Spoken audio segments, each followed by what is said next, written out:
ইমান আলী, শাহজাহানের লাশ তাহলে কিভাবে পেলেন পরবর্তীতে? একদিন পরে এই লাশ পাওয়ার প্রক্রিয়াটা কেমন ছিল? লাশটা পেয়েছি, তারা পোস্টমর্টম ছাড়া আমাদের লাশ দেবে না। আমরা বলছি যে না, আমাদের পোস্টমর্টম করা লাগবে না, লাশটা দিয়ে দেন। কয় না, আপনারা লাশ পাবেন না, আপনারা থানার থেকে অর্ডার না দিলে আমরা লাশ দেব না। ঠিক আছে, আপনার পোস্টমর্টম করার পরে তারপরে আমাদের লাশ দিচ্ছে।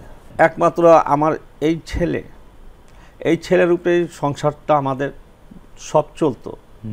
এই ছেলেই চালাইতো, এই ছেলেই ওর মার খুব, মানে আমরা ছবিতে দেখতে পাচ্ছি যে একেবারে কলেজ শিক্ষার্থীদের সাথেই ও ছিল, ওরাই ধরাধরি করে ওরাই ধরে নিয়েছে, ওরাই ধরে নিয়ে ওরাই ফোন করেছিল, ওরাই ধরাধরি করে হসপিটালে নিয়ে গেছিল। ঠিক আছে, আমরা দেখলাম।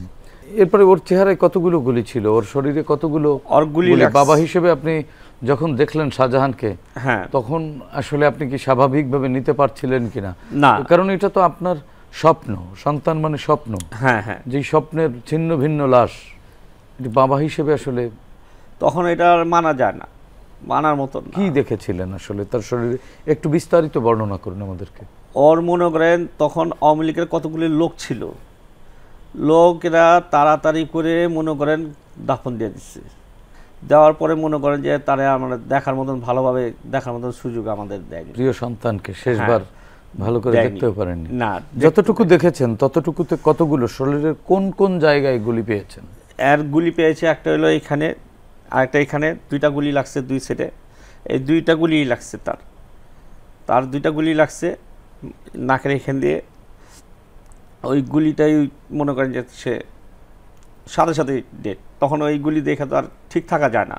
কি মনে হয়েছে নিজের প্রিয় সন্তানের মরদেহ চোখের সামনে, বাবার প্রাণের প্রিয় সন্তান? এটা আমাদের কাছে খুব খারাপ লাগছে।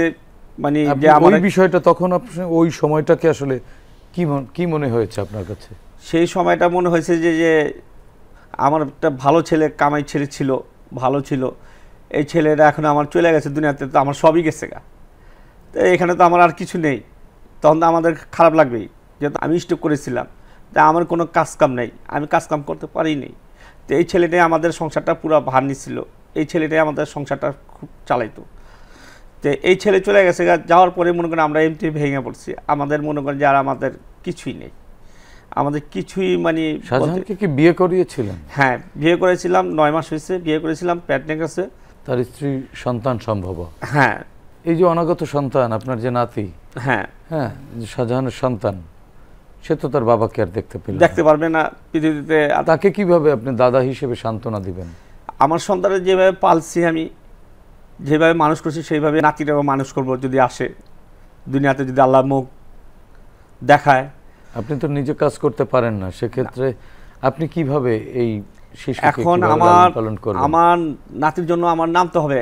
আমার তো ছেলে চলে গেছে দুনিয়ার থেকে, তো এখন আমার ছেলে জায়গাতে মনে করেন আমার যদি কষ্ট হয়, তাহলে যদি আমার নাতিরে পালতে হয়, তাহলে আমরা কষ্ট করতে হবে, আমার কাজ করতে হবে।